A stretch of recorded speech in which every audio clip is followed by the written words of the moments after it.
Продължението на Боруто е отложено с над 5 години. Това твърдение идва от вътрешен човек в аниме индустрията, като според него Боруто няма да се завърне на малките екрани толкова скоро, колкото феновете се надяват. По непотвърдена информация, студио Pierrot са отложили продължението за най-рано през 2027 или 2028 година. В едно скорошно интервю с главния изпълнителен директор на студио Pierrot, Киеро Ицуми заяви, че са изцяло фокусирани към предстоящите проекти по Bleach и че студиото измени фокуса си към по-високо качество и сезонни аниме сериали, вместо такива, които се излъчат с години. Предвид, че мангата на Боруто изкарва нови глави месечно, в момента няма достатъчно материал, за да се излъчват седмични епизоди. Боруто започва да се излъчва през 2017 година след края на Наруто Шипуден. Анимето се излъчва до март 2023 година в 293 епизода. Въпреки, че Боруто не се очаква да се завърне толкова скоро, Lionsgate Motion Picture Group обявиха, че ще има игрален филм Наруто, като режисьор на филма ще бъде Дестин Даниел Кретън, режисьорът на Шан-Чи и Легендата за 10 пръстена. Кретън ще режисира и пише филма заедно с създателя на мангата Масаши Кишимото. Самият Кишимото коментира новината. Когато разбрах за ангажимента, който Дестин поема, беше веднага след като гледах един негов блокбъстър екшън филм и си помислих, че той би бил идеалният режисьор за Наруто. След като се насладих и на другите му филми и разбрах, че силната му страна е създаването на солидни човешки драми, се убедих, че няма по-подходящ режисьор за Наруто от него. В реалната ни среща също така установих, че той е доста открит, готов да приеме моя принос и почувствах, че ще можем да си сътрудничим в процеса на продукцията. Казано по-просто, игралният филм Наруто ще бъде изпълнен с зрелищен екшън и дълбока драма. Не мога да не бъда развълнуван. Кретън от своя страна също коментира. За мен беше истинска чест да се срещна с Кишимото-сан в Токио и да чуя мащабната му представа за творбата му. Много се вълнуваме да работим заедно и да представим Наруто на големия екран. Юске Мурата, художникът на Ice Shield и One Punch Man, основа свое собствено аниме студио. То се казва Studio Village, като за момента Мурата е обявил свое оригинално аниме на име Заюки. Като в анимето ще се разказва за млад Капа, митично японско създание, което не се държи като такова. Не може да плува, винаги губи в мачове по сумо и мрази краставици. Разбира се, след като феновете разбраха, че Мурата основава свое студио, не се забавиха и бързо започнаха да валят теории, че Мурата се е заел с трети сезон на One Punch Man. Самият Мурата от своя страна опроверга тези теории и каза, че неговото студио не е поемало ангажимент към новия сезон на One Punch Man. Наскоро излезе и официален трейлър, който потвърди, че студио JC Staff се завръща да анимира и третия сезон на One Punch Man. Със сигурност мнозина се надяваха да сменят студиото, след като то бе пазено в тайна дълго време, но уви. Припомням, че след феноменалния първи сезон от студио Madhouse, летвата беше вдигната толкова високо, че слайд-шоуто на JC Staff във втори сезон беше сериозно разкритикувано от феновете. Безспорно в последно време се адаптират доста корейски комикси, като през април се очаква друг популярен комикс да получи аниме адаптация. Този път става въпрос за Viral Hit, аниме, в което ще се разказва за стриминг в измислената за историята платформа YouTube. Впоследствие главният герой започва да прави малко по-необичайни видеа, в които се бие срещу по-силни физически от него противници. Неговата YouTube стриминг кариера започва след като един негов нелеп бой случайно попада в платформата, веднага трупа популярност и му докарва пари, за които само може да си мечтае. Играта по Jujutsu Kaisen има най-много искания от потребителите да им върнат парите. Доста фенове на анимето чакаха играта и таяха надежди, а Bandai от своя страна усилено рекламираха самата игра в PlayStation Store. За жалост обаче играта се оказа главоломен провал, като много фенове обвиниха създателите на играта, че изобщо не са усетили духа на анимето, поради което заваляха искания да им върнат парите. Хорър фентазито Доро Хедоро ще се завърне на малките екрани. Новината идва след 4 годишна пауза, като ще продължи приключението на Никайдо Икайман, мъж с рептилска глава и силна амнезия, борещ се да развали магията, която тегне над него. Първи сезон имаше 12 епизода и беше стримнат в Netflix през 2020 година, а зад анимето стоеше Студио Мапа. Към момента обаче няма официална информация дали Студио Мапа ще продуцира и продължението. Създателката на мангата Кюха Ешида коментира новината. Не бих могла да съм по-щастлива, че правят продължение на анимето Дорохедоро. Огромни благодарности към всички замесени. Всъщност, продукцията напредва лека по лека от доста време. Мина известно време от първи сезон, но се надявам да се върнете отново в света на анимето Дорохедоро. Вечният шедьовър на Eiichiro Oda, One Piece, е на върха в аниме света вече над 2 десетилетия. С над 1000 епизода и още предстоящи епизоди, продуцентите излязоха с новина за нов проект, който е едновременно вълнуващ и изненадващ. По време на Jump Fest 2024 бе обявен ремейк на анимето, въпреки че то все още се излъчва. За момента това, което се знае за този проект, е, че той ще започне историята от самото начало с арката East Blue и ще бъде продуциран от Studio Wit, студиото за Attack on Titan и Spy X Family, като се очаква да бъде стриман в платформата на Netflix. Филмовият екшън трилър франчайз Джон Уик с участието на Киану Ривз продължава да се разширява с нова аниме адаптация, която самият режисьор Чад Стахелски потвърди. В подкаст режисьорът на филмите обяви, че е развълнуван за проекта и че го правят, понеже много обичал японски анимета. Към този момент все още няма официална информация кога анимето ще излезе. HBO България провалиха българската премиера на дългоочакваното аниме на режисьора Сунг Хо Парк Ninja Kamui. Феновете останаха с пръст в уста, след като от HBO излъгаха, че анимето ще бъде стримнато в неделя на 11 февруари, а в българската платформа се появи анимето, обаче с английско аудио и английски субтитри, което нямаше как да бъде подминато от феновете. А по-големият куриоз беше, че се появиха македонски субтитри преди българските, което предизвика смях и подигравки към HBO България.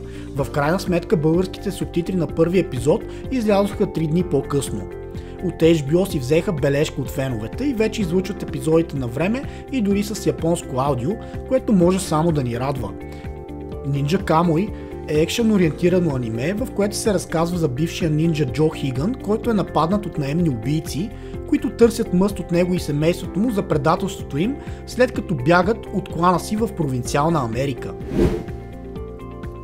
Комедийният сериал за лудия учен Рик Санчес и внукът му Морти ще има аниме адаптация в 10 епизода, която ще бъде излъчена в блока Adult Swim. Популярният сериал имаше вече няколко кратки аниме епизоди, които бяха стримнати в HBO България, така че е твърде вероятно да видим и анимето Рик и Морти също в българската платформа на HBO. Към дадения момент няма информация кога анимето ще излезе. Филмът Spy X Family Code White ще бъде излъчен в България на 26 април. Новината беше потвърдена на сайта на Crunchyroll, а в нашите киносалони дори се върти трейлър на филма. Припомням, че в нашите кина вече гледахме и други аниме филми, като Dragon Ball Super, Super Hero, One Piece Film Red, Судзуме на Макото Шинкай, Момчето и чапата на Хаяо Миядзаки, а миналият месец дори имахме възможност да гледаме Demon Slayer to the Hashira Training Arc. Предвид, че все повече аниме филми виждаме в нашите кина, смело можем да предположим, че има вероятност да видим и четвъртия филм на My Hero Academia, както и Blue Lock епизод Наги. За момента правата на двата филма не са закупени от американците или поне няма такава информация. Японската премиера на четвъртия филм на My Hero Academia е на 2 август тази година, а на Blue Lock на 19 април. Аниме филмите най-напред се излъчват в Япония, а след това правата се закупуват от Северна Америка, като западните премиери може да се случат няколко месеца по-късно. Въпреки това, следим с интерес и очакваме скоро да обявят кой ще вземе правата за двата филма и дали в крайна сметка ще ги видим и у нас. А за сега можем да се задоволим с филмите на Demon Slayer и Spy X Family Code White, чиято премиера е на 26 април. Окръжният съд в Киото призна за виновен за подозрение за палежа на Kyoto Animation Шинджи Аоба и го осъди на смърт в края на януари тази година. В умишления палеж през 2019 година загинаха 36 души, а други 32 бяха ранени. Защитата на Аоба до последно искаше той да бъде оправдан или поне да му бъде намалена присъдата под претекст, че бил невменяем по време на атаката. Въпреки това, от прокуратурата бяха на мнение, че той пак носи отговорност за действията си. Според тях, Аоба погрешно е смятал, че Kyoto Animation са плагиатствали негов роман, който той е изпратил на конкурс на компанията. Полицията в Киото задържа 45 годишния Аоба, за когото се твърдеше, че е използвал бензин, за да предизвика пожара. Смята се, че Аоба е купил 40 литра бензин и е използвал количка, за да го транспортира до сграда 1 на студиото. За палежа на Аоба му бе повдигнато обвинение през декември 2020 година. Полицията в Лакаяма задържа продуцентът на хитовите филми на Макото Шинкай, Your Name и Судзуме. На 21 февруари полицията задържа 52-годишния продуцент Коичиро Ито след подозрения за нарушаване на закона за детска проституция и порнография. От полицията казват, че Ито поискал на 15-годишно момиче, с което се запознал онлайн, да му прати голи снимки. От полицията също съобщават, че действията на Ито излезе наяве по време на разследване на друг случай. След като Ито е задържан, той признава вината си и също така, че е имал взимане-даване с малолетни няколко пъти в миналото. Според полицията, инцидентът е станал през септември 2021 година, когато Ито изнуди ученичката да му прати голи селфита. Освен това, се говори, че продуцентът платил на малолетното момиче 12 500 йени, около 83 щатски долара, за да получи снимките. Официалният уебсайт на Nier Automata обяви, че втората половина на анимето ще се излъчи тази година. Първата част на анимето беше спирана на няколко пъти, като последните 4 епизода бяха излъчени с цели 4 месеца закъснение, за което феновете обвиниха лошата продукция. A1 Pictures, които стоят зад анимето, отново попаднаха в полезрението на феновете, след като 8-ми епизод от хитовото аниме Solo Leveling беше отложен с една седмица, а на негово място беше излъчен епизод Обобщение. Това се случва веднага след като преди няколко седмици озвучителят на главния герой Тайто Бан обяви, че е болен от коронавирус, което притесни феновете и те от своя страна помолиха създателите на анимето да не прибързват с продукцията. Популярната манга на Хитоши Ивааки, Parasite, ще получи корейски игрален сериал в Netflix. Според Netflix, сериалът ще е на база мангата, но ще разказва своя история. Сериалът се очаква да стартира на 5 април.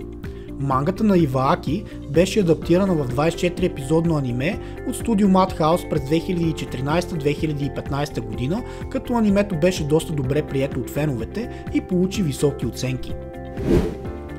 Президентът на компанията Crunchyroll, Раул Порини, потвърди, че тестват изкуствен интелект за генериране на субтитри. Тестването според него било за оптимизиране на процесите, за да може да пускат субтитри на повече езици, заедно с японските премиери на сезонните анимета. Компанията също така тества генеративен изкуствен интелект, за да помогне на потребителите да персонализират своето изживяване на платформата, както и тестват изкуствен интелект за различни работни процеси в самата компания. Това обявление от президента на Crunchyroll буквално сипа сол в раната на феновете, след като те си припомниха как миналата година от компанията пуснаха кофти английски субтитри за първи епизод на анимето The Yuzuki Family's Four Sons, които субтитри бяха свалени от платформата след оплакване за тяхното качество в социалните мрежи и на сайта им. От компанията качиха на ново епизода с обновени субтитри, седмица по-късно с изявлението, че работели с издателя на лиценза на сериала за обновените субтитри. По случай пускането на 4-та и 5-та част от Blu-ray изданията на Jujutsu Kaisen, официалният Twitter акаунт на анимето обяви, че епизоди 17 до 20 ще бъдат прожектирани за една седмица в японските кина, като прожекциите ще започнат от 29 март.